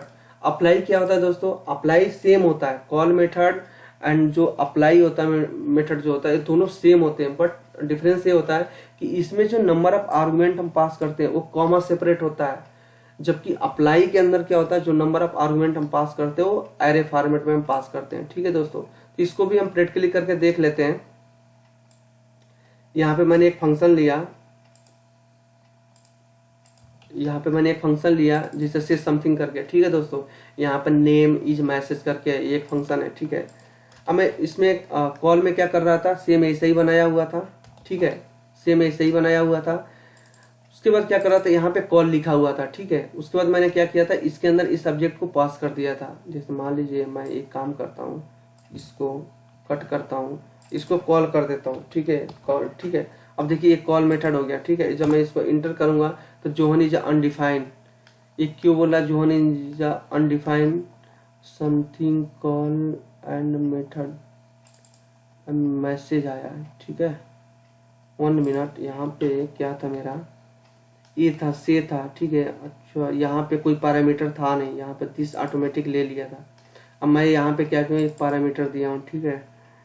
तो छोड़िए, वो तो कॉल मेथड था। मैं सबसे पहले इसको मैं समझता हूँ, इसको हटाइए। सबसे पहले हम ये समझते हैं कि अप्लाई क्या चीज़ होता है, ठीक है। अप्लाई का जो एग्जाम्पल है ये है, ठीक है दोस्तों। यहाँ पे यहाँ पे अप्लाई का जो एग्जांपल है इसको मैं पेस्ट करता हूँ।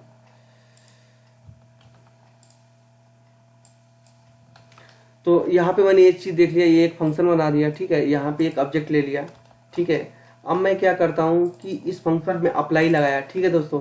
यहाँ पे क्या किया, हमने एक ऑब्जेक्ट पास कर दिया, ठीक है, और जो वैल्यू हमने पास की वो एरे में डिफाइन किया, और जब मैं इसको इंटर करूंगा तो यहाँ पे आ जाएगा जोवन इज अवेसम, ठीक है दोस्तों। तो जो कॉल होता है और जो अप्लाई होता है, इन दोनों में मेन डिफरेंस ये होता है कि कॉल मेथड क्या करता है, कॉल मेथड जो होता है अलाउ करता है to access the method of another object, and apply भी क्या करता है, ये भी सेम काम करता है। मेन डिफरेंस ये होता है कि कॉल में जो नंबर ऑफ पैरामीटर होता है कॉमा सेपरेट होता है, लेकिन इसमें जो नंबर ऑफ आर्गुमेंट हम पास करते हैं अप्लाई के अंदर, ये जो है एरे फॉर्मेट में होता है। थर्ड हमसे ये पूछा गया था कि बाइंड क्या होता है, तो बाइंड तो सही से मैं बताया था, बट वो सेटिस्फाई नहीं था बंदा।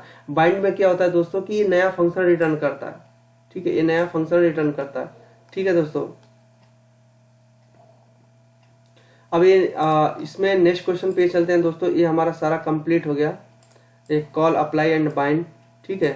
यहाँ पे मैं इसको कंप्लीट करता हूँ। नेक्स्ट क्वेश्चन पे चलते हैं कि जावास्क्रिप्ट का ये बहुत इंपॉर्टेंट क्वेश्चन हमसे पूछा गया कि इसका आउटपुट क्या होगा, ठीक है। अब मैं चलता हूँ, इसको बंद करता हूँ। अब इसका आउटपुट क्या होगा, देखिए कॉन्स्टेंट डिफाइन है जिसमें 1 2 3 4 5 6 7 8 9 10, ये मैंने इसका क्वेश्चन सही बताया था, मतलब इसका आउटपुट सही बता दिया था। ये जो है फर्स्ट राउंड का था, जिससे मेरा फर्स्ट राउंड क्लियर हो गया था। अब मैं क्या करता हूँ, इसको इंटर मारता हूँ, ठीक है।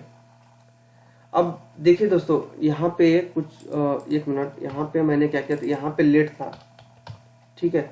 अब मैंने जब इसको इंटर किया, ठीक है, तो मैं ये देखूंगा कि ये हमारी वैल्यू प्रिंट कर देगा 10 तक।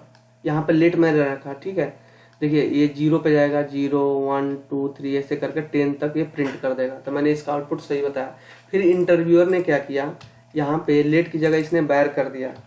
तो मैंने ये दिमाग लगाया कि अगर ये वैर हो गया, ठीक है, तो ये क्या करेगा कि 0 इंडेक्स पे जाएगा, ठीक है, 0 इंडेक्स पे जाएगा तो वैल्यू इसको मिलेगी 1, ठीक है। फिर ये क्या करेगा, ए वैर है, तो ये क्या करेगा, लास्ट में जाते जाते जो 10 है इसको 10 टाइम प्रिंट करेगा। मेरे माइंड में ये चल रहा था, ठीक है, कि इसको 10 टाइम प्रिंट करेगा, मीन्स लास्ट में जाके ये इसको ओवरराइट कर जाएगा। बट दोस्तों इसका जो आउटपुट आता है अनडिफाइन आता है, इसका आउटपुट अनडिफाइन आता है। क्यों आता है, अभी तक मुझे इसका कंसेप्ट क्लियर नहीं हुआ।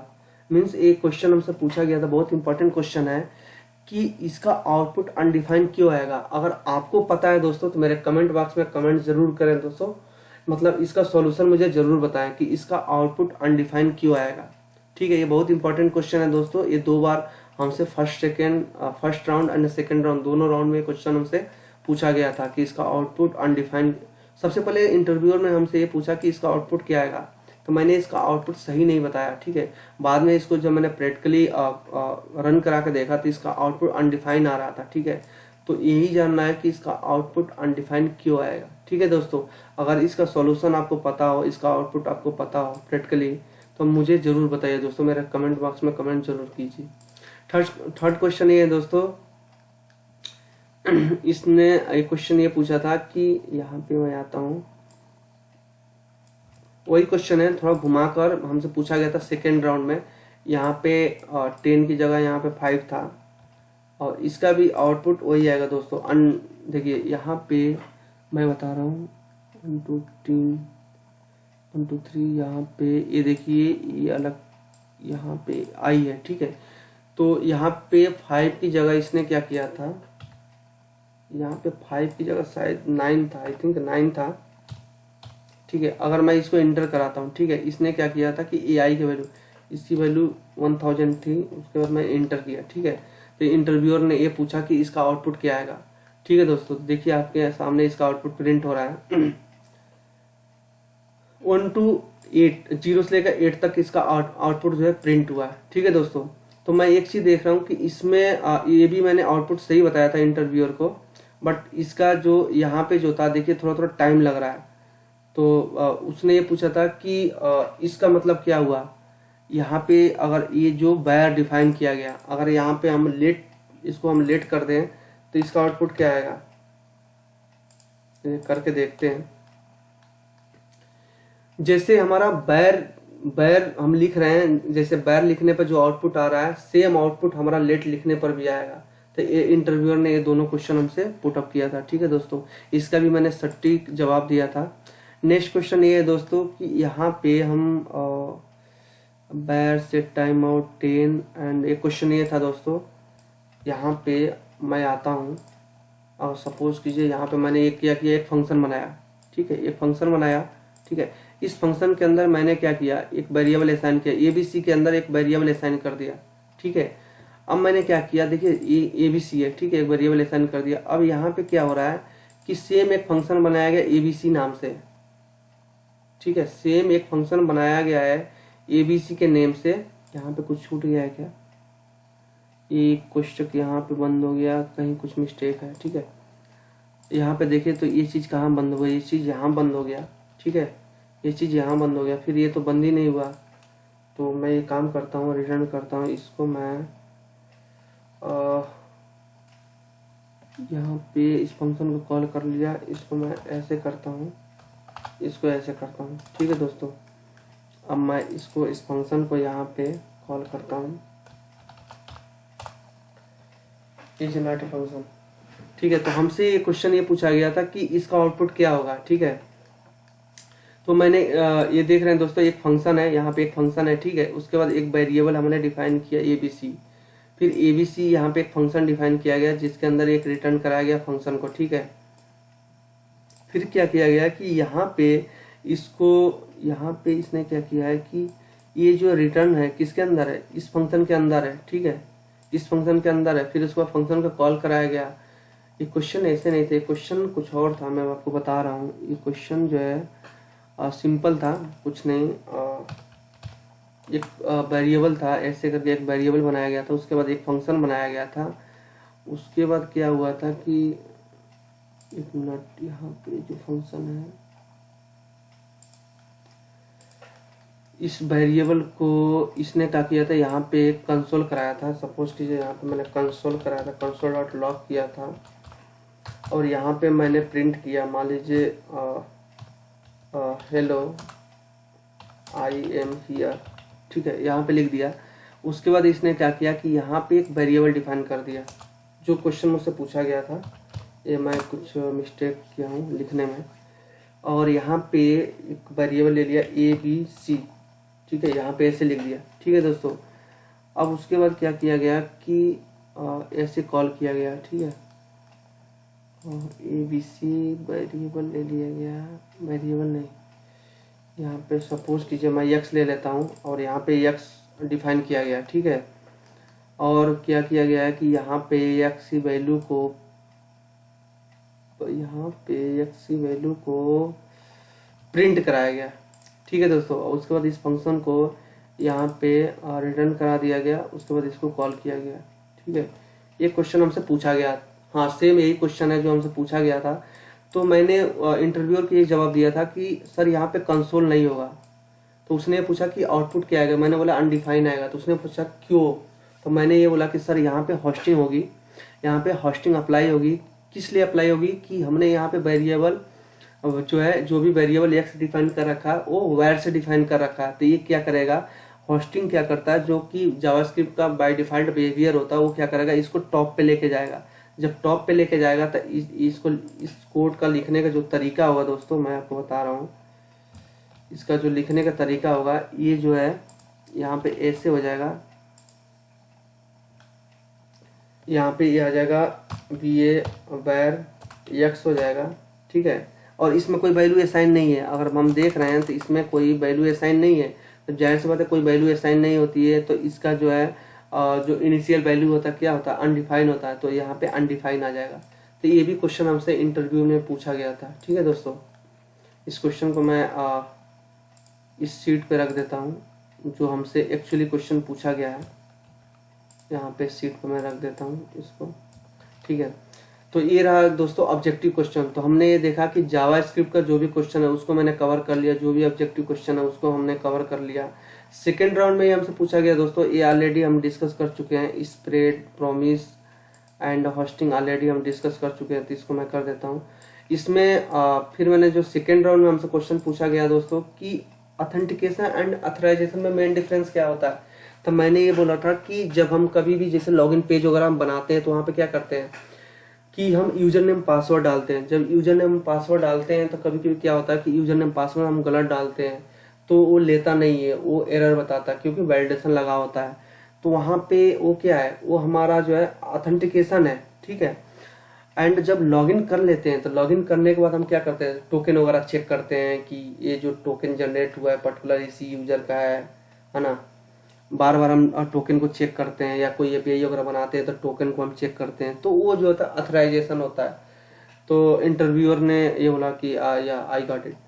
तो मीन्स ये मैंने इसका जवाब दिया था। फिर ये भी क्वेश्चन ऑलरेडी मैं आपसे डिस्कस कर चुका हूँ दोस्तों यहाँ पे। फिर उसके बाद बोला कि जो एंगुलर 2 है एंड एंगुलर जीएस दोनों में मेन डिफरेंस क्या है। तो मैं आपको बता दूं दोस्तों कि जो एंगुलर वर्जन 1 है, ठीक है, वो एंगुलर जीएस है। तो ये क्या होता है, ये एक लाइब्रेरी है, एंगुलर जीएस एक लाइब्रेरी है, ठीक है। जबकि एंगुलर जो 2 है, जो एंगुलर 2 है दोस्तों, ये हमारा फ्रेमवर्क है। सबसे मेन डिफरेंस। सेकेंड डिफरेंस ये है कि एंगुलर जीएस के अंदर हम क्या करते हैं कि जो भी कोड हो वो सिंगल पेज पे ही हम मेंटेन करते हैं, मतलब एक ही पेजेस, ये सेम पेज पे ही सब कुछ लिखते हैं, HTML स्क्रिप्ट वगैरह सेम पेज पे ही डिफाइन करते हैं। बट एंगुलर 2 के अंदर मींस फ्रेमवर्क के अंदर जो भी इसमें नंबर ऑफ लेयर्स होते हैं, कंपोनेंट कहीं और लिखना है, स्क्रिप्ट कहीं और लिखना है, HTML कहीं और डिफाइन करना, सर्विसेज कहीं और बनाना है, तो ये होता है जो कि पूरी उस कंसेप्ट को क्या करता है, फॉलो करता है। तो इन दोनों में मेन डिफरेंस ये है दोस्तों। फिर इंटरव्यूअर ने ये हमसे पूछा कि हुक्स की लाइफ साइकिल क्या होती है। तो मैंने ये बोला था कि हुक्स की जो लाइफ साइकिल होती है वो लगभग 10 to 11 होती है समथिंग। तो मैंने ये बताया था कि जैसे ऑन इनिट हो गया, ठीक है, एंड ऑन चेंज करके है, ऐसे करके। अगर यहाँ पे इस क्वेश्चन को मैंने इसमें से 2 या 3 बता पाए थे, मैंने सारे नहीं बता पाए थे, बट अगर मैं इसको नेट मेरा नहीं चल रहा है क्या, यहाँ पे मेरा नेट नहीं चल रहा है, बट मैं नेट को कनेक्ट करने की कोशिश कर रहा हूँ दोस्तों। 1 मिनट मुझे थोड़ा सा टाइम दीजिए। यहाँ मेरा नेट चलने लगा, ठीक है। जब नेट चल गया तो मैं इसको देखता हूँ कि जो भी क्वेश्चन हमसे पूछा गया उसका सही आंसर क्या है। तो मैंने इसमें से मात्र 2 ही नाम बता पाए थे। एक तो ऑन इनिट करके बताया था, एक ऑन चेंज करके भी बताया था। इसको मैं जब सर्च करता हूँ तो जो देखिए यहाँ पे जब angular.io के अंदर जाएंगे तो यहाँ पे लगभग 10 to 11 डिफाइन किए गए हैं कि जो भी हुक्स यूज होते हैं हमारे। यहाँ पे देखिए ये मैंने बताया था कि ng ऑन चेंजेस बताया था, और एक ng ऑन इनिट बताया था। ये ng ऑन इनिट बस 2 ही बता पाया था, बाकी नहीं बता पाया था मैं। तो फिर इंटरव्यूअर ने खुद ही बोला कि ng do चेक होता है, ng before चेक होता है, समथिंग लाइक। तो मैंने बोला यस सर, मतलब 8 to लगभग 9 to 10 होता है, जो कि हुक लाइफ साइकिल होता है एंगुलर का, ठीक है। नेक्स्ट क्वेश्चन ये है दोस्तों कि कंस्ट्रक्टर एंड ऑन इनिट में मेन डिफरेंस क्या है। तो मैंने ये बोला था कि जो कंस्ट्रक्टर होता है, जब कभी भी हम कोई भी कंपोनेंट क्रिएट करते हैं एंगुलर के अंदर, तो उसमें क्या होता है कि जो TS फाइल होता है उसमें कंस्ट्रक्टर होता है और उसमें ऑन इनिट भी होता है। तो जैसे मान लीजिए हमने कोई सर्विस बनाई, ठीक है, तो उस सर्विस को क्या करते हैं, सेम पेज पे, सेम TS वाले पेज पे हम इंक्लूड करते हैं, टॉप पे उसको इंजेक्ट करते हैं कंस्ट्रक्टर के अंदर, और एक वेरिएबल में असाइन करते हैं। उस वेरिएबल को मल्टीपल जगह हम यूज करते हैं।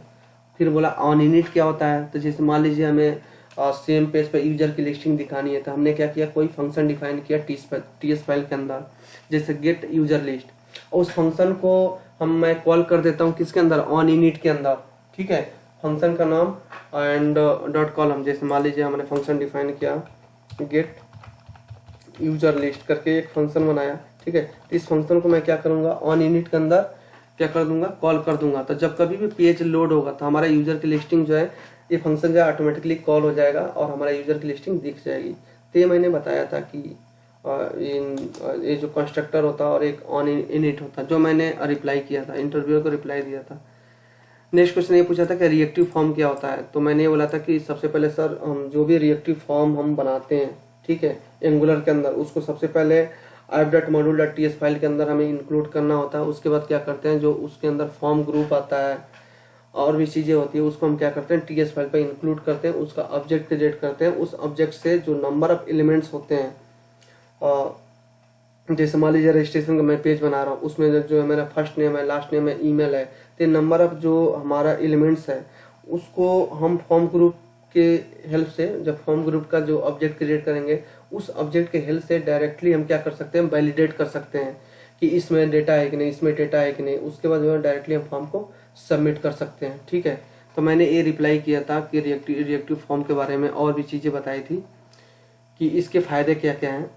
फिर हमसे वही पूछा गया था कि लेजी लोडिंग क्या होता है। तो मैंने ये बोला था कि सर ये जो लेजी लोडिंग होता है, ये जो एंगुलर का सबसे इम्पोर्टेंट फीचर होता है। इसमें क्या होता है कि हम जो भी हमारा पेज होता है, सपोज कीजिए मैंने एक वेबसाइट बनाई, ठीक है, उस वेबसाइट पे हमने टैब लगा रखे हैं, जैसे फाइल का हो गया, एडिट का हो गया, व्यू का हो गया, इंसर्ट, फॉर्मेट, टूल, ये सारा टैब हो गया। ठीक है, अब मैं इस पर व्यू पर क्लिक करता हूँ। जब व्यू पर मैं क्लिक करूंगा तो क्या करेगा, ऑन डिमांड लोड करता है पेज को। ये जो लेजी लोडिंग होता है, अगर हम अपने एप्लीकेशन में अपने जो एंगुलर का प्रोजेक्ट है उसमें हम लोगों ने इम्प्लीमेंट किया है, तो ये क्या करता है, ऑन डिमांड लोड करता है। मीन्स जिस किसी टैब पे हम क्लिक करेंगे सिर्फ उसी पेज को लोड करेगा, सिर्फ उसी टैब पे क्लिक करने पर जो पेज आएगा सिर्फ उसी को लोड करेगा, बाकी को ये लोड नहीं करेगा। तो ये होता है हमारा लेजी लोडिंग। इसमें क्या होता है कि हम लोड चिल्ड्रेन यूज करते हैं। जब लेजी लोडिंग हम बनाते हैं तो इसमें हम क्या करते हैं, इसमें लोड चिल्ड्रेन हम यूज करते हैं। ठीक है दोस्तों, अब इसमें चलते हैं हम। नेक्स्ट क्वेश्चन ही हमसे ये पूछा, ये हमारा हो गया एंगुलर का। ठीक है दोस्तों, ये मैंने इसको कवर कर लिया, इसको भी कवर कर लिया, मतलब सारे कवर कर लिए। ठीक है, इसको मैं जो है इसको कलर कर देता हूँ, इसको मैं आता हूँ यहाँ पे कलर कर देता हूँ। ठीक है दोस्तों, अब मैं चलता हूँ नेक्स्ट क्वेश्चन पे। फिर हमसे पूछा गया कि डायरेक्टिव क्या होता है, कितने टाइप्स के होते हैं। तो मैंने ये बोला था कि सर डायरेक्टिव जो होता है कंपोनेंट लेवल के भी होते हैं, हमारा स्ट्रक्चर डायरेक्टिव होता है, ठीक है, कंपोनेंट डायरेक्टिव होता है। तो फिर और डायरेक्टिव किस लिए यूज होता है, तो मैंने ये बोला था कि जो स्ट्रक्चर डायरेक्टली होता है इसमें हमारा जैसे स्टाइल वगैरह आ गया, ठीक है। एंड जो एक कंपोनेंट डायरेक्टिव होता है जिसमें हमारा जो है ng if ng else ऐसे करके आता है। मैं यहाँ पे इसको सर्च करता हूँ इस क्वेश्चन को। मैं थोड़ा कंफ्यूज था इस क्वेश्चन को बताने में, सही तरह से बता नहीं पाया था, बट मैं डायरेक्टली ये बता रहा था कि जो कंपोनेंट मैंने उससे बोला था कि कंपोनेंट डायरेक्टिव होता है, स्ट्रक्चर डायरेक्टिव होता है एंड एट्रीब्यूट डायरेक्टिव होता है। तो स्ट्रक्चर डायरेक्टिव के अंदर हमारा ng if ng far वगैरह आते हैं, ठीक है। और एट्रीब्यूट डायरेक्टरी के अंदर हमारा आता है जो CSS वगैरह होते हैं, जैसे स्टाइल को हम कैसे लिखेंगे, क्लास को कैसे डिफाइन करेंगे, ये इसके अंदर आते हैं। ठीक है दोस्तों, यहाँ पे मैं अगर क्लिक करता हूँ तो देखते हैं अभी डायरेक्टिव क्लियर हो जाएगी। तो मैंने ये चीज़ें बताई थी, हेडिंग तो मैंने बता दिया था। फिर उसके बाद जो है उसने ये पूछा था कि ये देखिए ये जो हमारा जो डायरेक्टिव है, ये देखिए ng स्विच केस हो गया, ये ng if हो गया, ये ng for हो गया, ये हमारा जो है ये हमारे इसके अंदर आता है दोस्तों, स्ट्रक्चर डायरेक्टिव के अंदर आता है। एट्रीब्यूट डायरेक्टिव के अंदर आई थिंक जो CSS वगैरह अप्लाई करते हैं वो आता है हमारा एट्रीब्यूट डायरेक्टिव के अंदर। ठीक है, यहाँ पे ये सही नहीं है, लिंक सही नहीं है। यहाँ पे हम देखते हैं डायरेक्टिव एग्जाम्पल यहाँ पे दिया होगा, कुछ अभी से रिलेटेड थोड़ा कंसेप्ट क्लियर हो जाएगा। तो दोस्तों ये डायरेक्टिव, सबसे पहले क्वेश्चन यही था कि डायरेक्टिव क्या होता है, कितने टाइप्स के होते हैं। तो मैंने एट्रीब्यूट और स्ट्रक्चर डायरेक्टिव बताया था। फिर उसने बोला था कि कंपोनेंट डायरेक्टिव क्या होता है, तो मैंने बोला था कि जब कभी भी हम कंपोनेंट वगैरह क्रिएट करते हैं तो @ करके उस कंपोनेंट पे आता है जो कि कंपोनेंट डायरेक्टिव होता है। ठीक है दोस्तों, फिर उसके बाद ब्रीफ में ज़्यादा पूछा नहीं, देखिए कुछ बिल्ड डायरेक्टिव होते हैं जैसे ng if होता है, ng switch होता है, ng file, ng स्टाइल हो गया। तो ये जो होते हैं हमारा एट्रीब्यूट डायरेक्टिव होता है, ये जो होता है स्ट्रक्चर डायरेक्टिव होता है। ठीक है दोस्तों, तो ये मैंने डायरेक्टिव बताया। ठीक है, जो भी मुझे नॉलेज थी, बहुत सारी चीजें भूल जाती है इंटरव्यू में। ये होता है दोस्तों कि सारे क्वेश्चन आप सही तरीके से एक्सप्लेन नहीं कर सकते, बस इंटरव्यूअर को लगना चाहिए कि अगले बंदे को नॉलेज है। ठीक है, होती है, बहुत सारी चीजें भूल जाती है। फिर उसने ये पूछा कि व्यू कैप्सुलेशन क्या होता है एंगुलर में। तो मैंने क्या बोला कि sir I have forget, means हमें याद नहीं आ रहा था, इसलिए मैंने इसका जवाब नहीं दिया था। फिर उसने स्ट्रक्चर वगैरह पूछा था कि एंगुलर में पर्टिकुलर वो सेंटेंस मुझे याद नहीं है कि स्ट्रक्चर आप एंगुलर पूछा था, बट उसने वो जानना चाह रहा था कि एंगुलर में क्या क्या चीज़ें होती है। तो मैंने ये बोला था कि जो एंगुलर के जो पार्ट होते हैं, कंपोनेंट हो गया, सर्विसेज हो गया आपका, एंड हम सीएसएस वगैरह हम डिफाइन करते हैं या राउटिंग डिफाइन करते हैं। ये मैंने इसके बारे में एंगुलर के बारे में बताया था कि एंगुलर को फिर हम कैसे स्टार्ट कर सकते हैं, मतलब पूरी इनिशियल से लेके कैसे सेटअप करते हैं, कैसे ऐप क्रिएट करते हैं, ये सारा कुछ इसके अंदर हम बताए थे। फिर लास्ट क्वेश्चन हमसे ये पूछा गया था कि how improve your performance of the website. Interviewer ने हमसे ये बोला कि एक लास्ट क्वेश्चन ये है कि आपने वेबसाइट को कैसे इम्प्रूव करोगे, यदि मान लीजिए आपकी वेबसाइट की परफॉर्मेंस बहुत ही स्लो है तो कैसे इम्प्रूव करोगे। तो जो एज पर माई नॉलेज, जो मेरी नॉलेज थी, मैंने उससे ये बोला था कि सर सबसे पहले हम कोई भी वेबसाइट होती है, जैसे मान लीजिए ई कॉमर्स की वेबसाइट हो गई, ठीक है, तो हम अगर वो स्लो है तो सबसे पहले मैं ये चेक करूंगा कि जो हमारी वेबसाइट है उस पर जो इमेजेज वगैरह अपलोड की गई क्या वो ऑप्टिमाइज है। सबसे फर्स्ट पॉइंट ये बताया था। सेकंड पॉइंट ये बताया था कि सपोज कीजिए हो सकता है हमारी जो वेबसाइट है उस पर हमने डायरेक्टली सीडीएन लाइब्रेरी इंक्लूड कर रखी हो, तो उससे भी क्या होता है हमारी वेबसाइट की परफॉर्मेंस स्लो होती है। थर्ड पॉइंट ये बोला था कि जैसे मान लीजिए हो सकता है उस वेबसाइट पे जो डेटा आ रहा है हो सकता है वो मल्टीपल ज्वाइन करके आ रहा होगा, हो सकता है मल्टीपल टेबल का ज्वाइन करके डेटा आप दिखा रहे हो, तो क्या वो ज्वाइन जो आपने लगा रखा है क्या वो सही तरीके से ज्वाइन है। कभी कभी क्या होता है दोस्तों कि 4 या 5 टेबल से जब हम ज्वाइन लगाते हैं, इनर ज्वाइन लगाते हैं, तो उस केस में क्या होता है जो डेटा जो होता है वो पूरी ऐड की आती है, मीन्स वो डेटा सही वे में नहीं आता, बहुत ज्यादा टाइम लगता है फैच करने में डेटा को। तो उस केस में हम क्या करते हैं, उस केस में हम जो क्वेरी लिखते हैं वो नेस्टेड क्वेरी लिखते हैं दोस्तों। उस केस में क्या होता है जब नेस्टेड क्वेरी हम लिखते हैं तो उसमें डेटा सही वे में आता है, उसकी परफॉर्मेंस अच्छी होती है। थर्ड पॉइंट ये बोला था कि हम डेटाबेस की क्वेरी चेक करेंगे। फोर्थ में ये बोला था कि हम जब हम ये भी होता है कि मान लीजिए खूब ज्यादा डेटा आ रहा है, खूब ज्यादा डेटा आ रहा है, ठीक है, और जब डेटा आ रहा है आपकी वेबसाइट पे तो हम ये भी देखेंगे कि एक ही बार डेटा को हम डायरेक्टली उस पर डिस्प्ले ना कराए हो। लेजी लोडिंग हम यूज कर सकते हैं, एक बार में 20-20 रिकॉर्ड दिखाया, फिर नेक्स्ट बार में हम 20 रिकॉर्ड दिखाए, तो ऐसे करके हम वेबसाइट की परफॉर्मेंस को क्या कर सकते हैं, इम्प्रूव कर सकते हैं। दोस्तों हमसे फिर ये क्वेश्चन पूछा गया था, ये आउटपुट पूछा गया था लास्ट में कि इसका सॉल्यूशन क्या होगा। तो इजी है, तो कोई भी बता लेगा। ये हमसे पूछा गया था, तो देखिए इसका ये मैंने कुछ गलत लिखा है क्या, ये जो है यहाँ पे डिफाइन करने का तरीका गड़बड़ है, ये ऐसे रहेगा, ठीक है, यहाँ पे जब आएंगे हम तो ये जो लिखा गया है, ये जो कोष्टक लिखा गया है ये गलत है, ठीक है, इसकी वजह से चल नहीं रही है, एरर आ रहा है। इसको मैं ऐसे करता हूँ, ठीक है, ऐसे करता हूँ, 1-2 करता हूँ, ठीक है, मैंने ऐसे किया, ठीक है। तो इसका आउटपुट हमें पूछा गया था मैंने, तो जावास्क्रिप्ट में आपको पता होगा कि जो प्लस होता है ये क्या करता है, कंबाइंड कर देता है। फिर नेक्स्ट क्वेश्चन हमसे यही पूछा गया था कि इसको यदि माइनस करे तो क्या होगा, तो मैंने बोला सर ये 9 आएगा, ये 9 आएगा, ठीक है। फिर अगला क्वेश्चन ये पूछा गया था हमसे कि इसको हम यदि इसको डबल कोट में रख दें हम तो क्या आएगा, तो मैंने बोला कि सर ये 9 आएगा, मतलब इसका भी सही जवाब मैंने दिया नहीं था, मैंने बोला था कि इसका 9 आएगा, ठीक है। तो मैं ये देख रहा हूँ कि इसका सही जवाब था ये भी 2 आया, इसका 9 आया, इसका भी मैंने देखा कि इसका जो है आउटपुट 9 आया, बाद में जो है प्लस करके 2 लिखा गया है, ये इससे कंबाइंड हो जाएगा दोस्तों। तो ये भी जो है 3 आउटपुट जो है इंटरव्यूअर ने पूछा, ठीक है।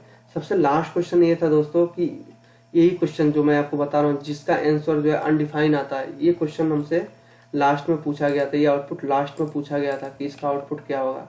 तो इसका आउटपुट दोस्तों आता है अनडिफाइंड, ठीक है।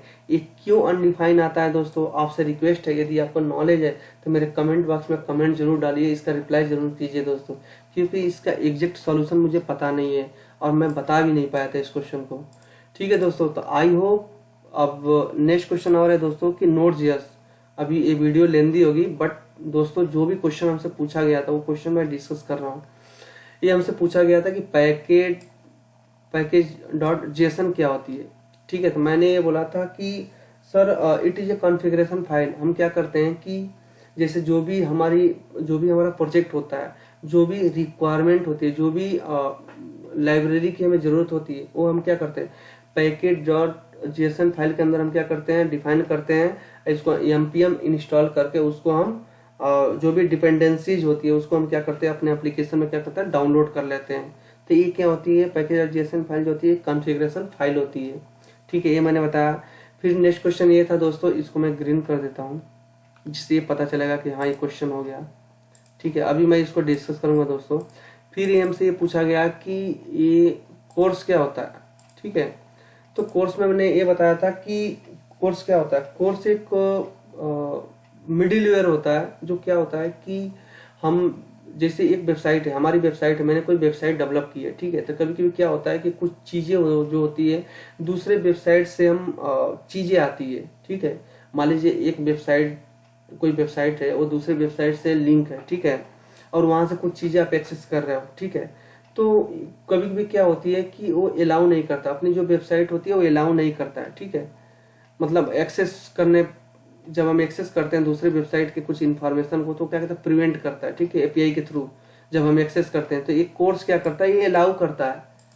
जो भी हमारी डिपेंडेंसी होता है, कोर्स का मतलब ये होता है कि क्रॉस ओरिजिन एंड, कोर्स का मतलब ये होता है, मैंने लिख रखा है दोस्तों, मैं आपको बताता हूँ। कोर्स का मतलब ये होता है कि क्रॉस ओरिजिन, मैं यहाँ पे देखता हूँ इसको नेट पे, ये कोर्स मुझे याद था, मैं भूल गया। कोर्स इन द नोड.js, मैं आपको बता रहा हूँ यहाँ पे क्या होता है। देखिए, ये होता है cross origin resource sharing. Means जो भी हमारा एक्सेसिबिलिटी होती है, जो भी हम दूसरे वेबसाइट के इंफॉर्मेशन को हम एक्सेस नहीं कर सकते हैं, तो वो क्या करता है, उस चीज़ को एक्सेस करने के लिए ये क्या करता है, अलाउ करता है, ठीक है। CORS stand for a cross origin resource sharing. It allow to relax security apply on API, ठीक है। उसके ऊपर बोल रहा है कि this is a done by passing access control allow origin header. मतलब ये बाईपास कर देता है, मतलब अलाउ कर देता है एक्सेस। हम दूसरे वेबसाइट के एपीआई को अपने वेबसाइट पर आसानी से यूज कर सकते हैं, इसलिए हम कोर्स का यूज करते हैं, ठीक है दोस्तों।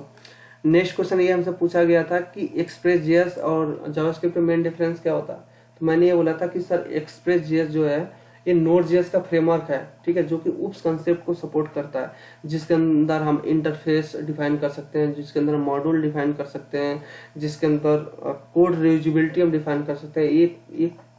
एक कोड को हम लिखेंगे, उसको मल्टीपल जगह हम यूज कर सकते हैं, ठीक है। तो ये मैंने एक्सप्रेस जेएस एंड जावास्क्रिप्ट दोनों के बीच में कंपेरिजन किया था। ये हमारा जो होता है स्क्रिप्टिंग लैंग्वेज होती है, ये जो होती है हमारा एक स्क्रिप्टिंग लैंग्वेज नहीं होती है, ये हमारा ऑब्जेक्ट ओरिएंटेड प्रोग्रामिंग लैंग्वेज होती है, ठीक है। नेक्स्ट क्वेश्चन ये था दोस्तों कि नोड.js क्या होता है। तो मैंने ये बोला था कि जो नोड.js होता है दोस्तों, ये हमारा जो नोड.js होता है ये ओपन सोर्स होता है, एक क्रॉस प्लेटफॉर्म होता है, ये रन टाइम इन्वायरमेंट होता है, which is used to allow JavaScript code run on the server side। Means हम ये बोल सकते हैं कि Node.js is a open source cross platform and runtime environment and at the runtime which is allowed to run JavaScript code on the server side। हम ये बोल सकते हैं कि Node.js होता है। Node.js has a asynchronous, means हम ये बोल सकते हैं कि asynchronous allow to Node.js to serve the multiple request in efficient way। मैंने ये बताया था। फिर उसके बाद ये बोला था कि जो Node.js होता है it has asynchronous and input output operation, ठीक है। फिर उसके बाद और भी चीजें एक्सप्लेन किया था कि Node.js के बारे में, कि जो भी हमारा सर्वर से जो भी हमारा किसी वेबसाइट से रिक्वेस्ट हम एक्सेप्ट करते हैं, जो भी रिस्पॉन्स देते हैं, ठीक है। मीन्स हमने ये बोला था कि in Node.js we can accept the request from the client and send the response from the server. then those type of tasks we can handle in Node.js using the single threaded, means we can say that Node.js is a single threaded and event loop, okay। so मैंने ये भी बोला था कि in Node.js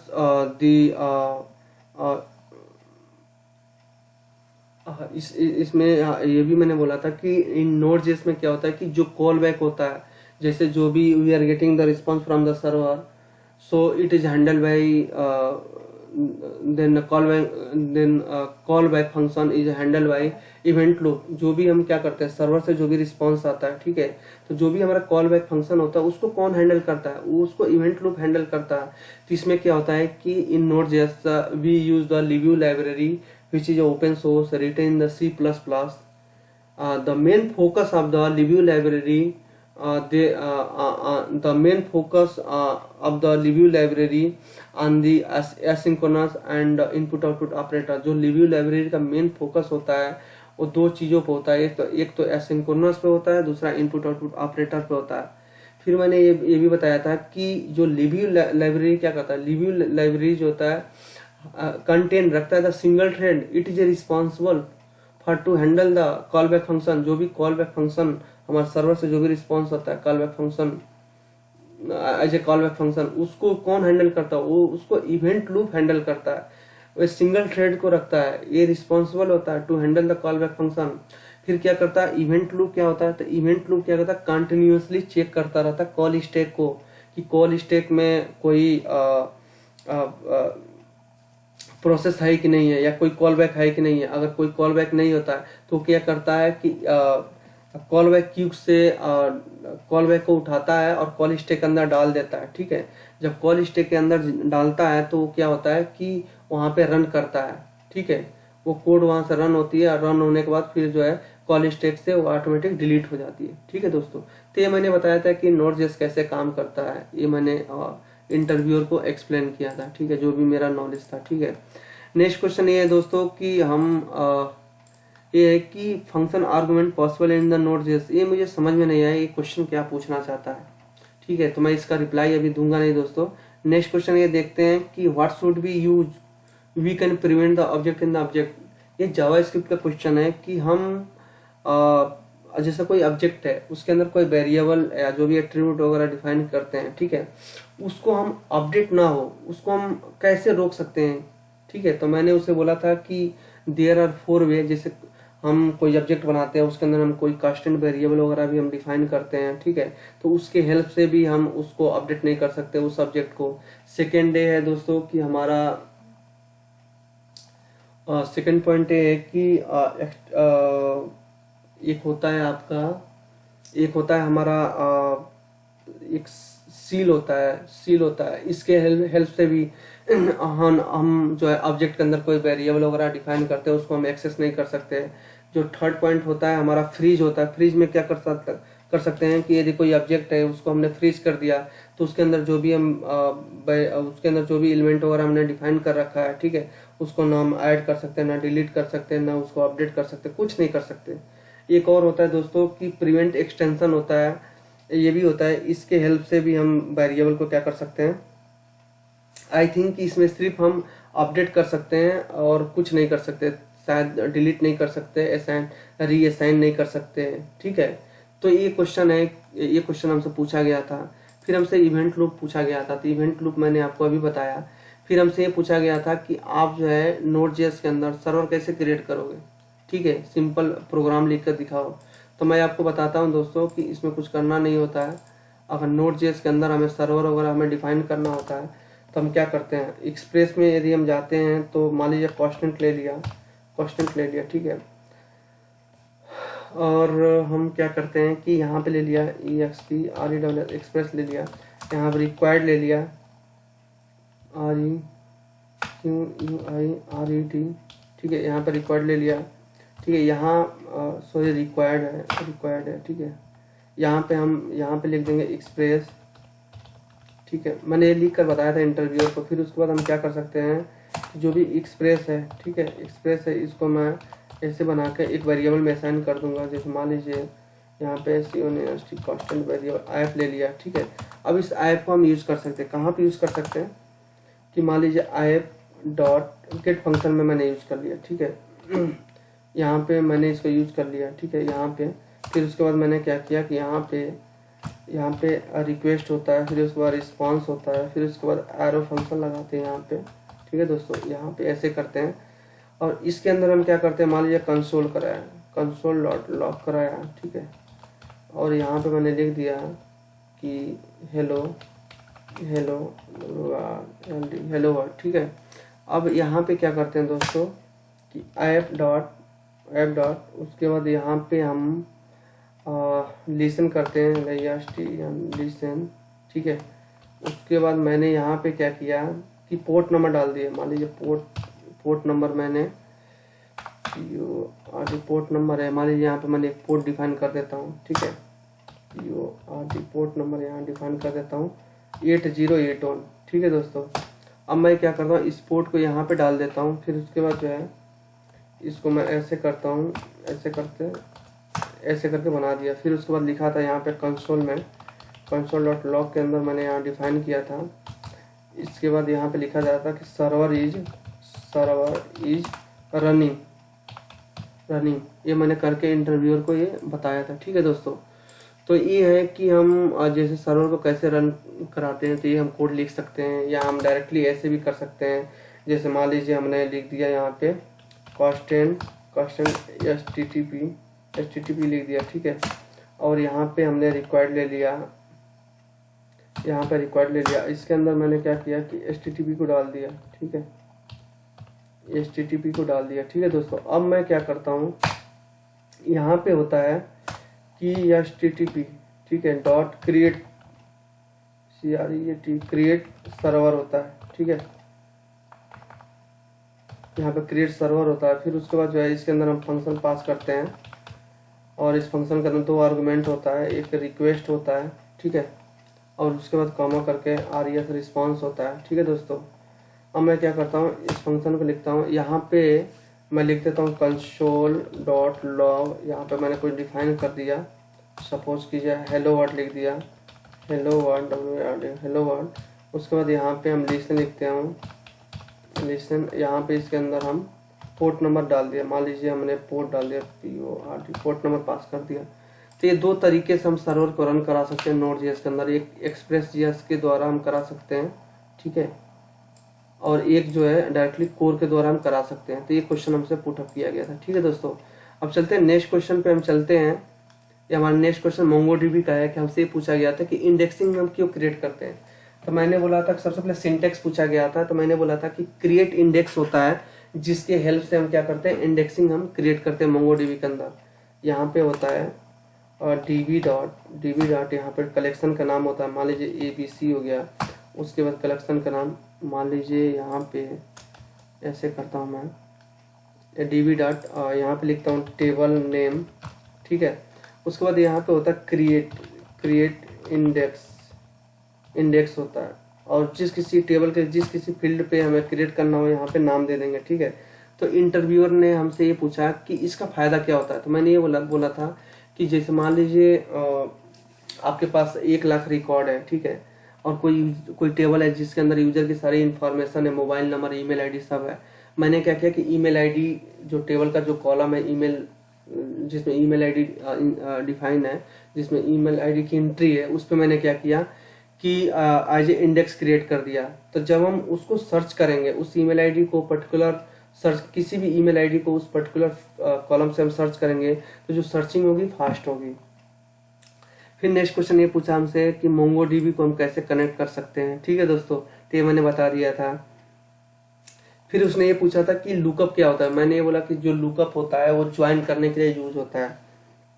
जैसे क्या होता है कि MongoDB में मल्टीपल टेबल होते हैं, उन टेबल को जब हम ज्वाइन करते हैं तो लुकअप का यूज करते हैं। फिर उसने बोला कि मैच का यूज क्या होता है, डॉलर मैच क्या होता है। तो मैंने ये बोला था कि जैसे कंडीशन वगैरह हम चेक कराते हैं कि भैया स्टेटस इक्वल टू 1 होगा। जैसे हम कोई भी क्वेरी लिखते हैं तो वहाँ पे चेक कराते हैं कि इफ MongoDB में हम कंडीशन लगाते हैं कि सिंगल कोट में स्टेटस इक्वल टू 1। सिर्फ वही यूजर हैं जो कि एक्टिव हो, तो हम ये कंडीशन वगैरह लगाने के लिए यूज करते हैं। फिर उसने ये पूछा था कि ऑफसेट का क्या यूज है।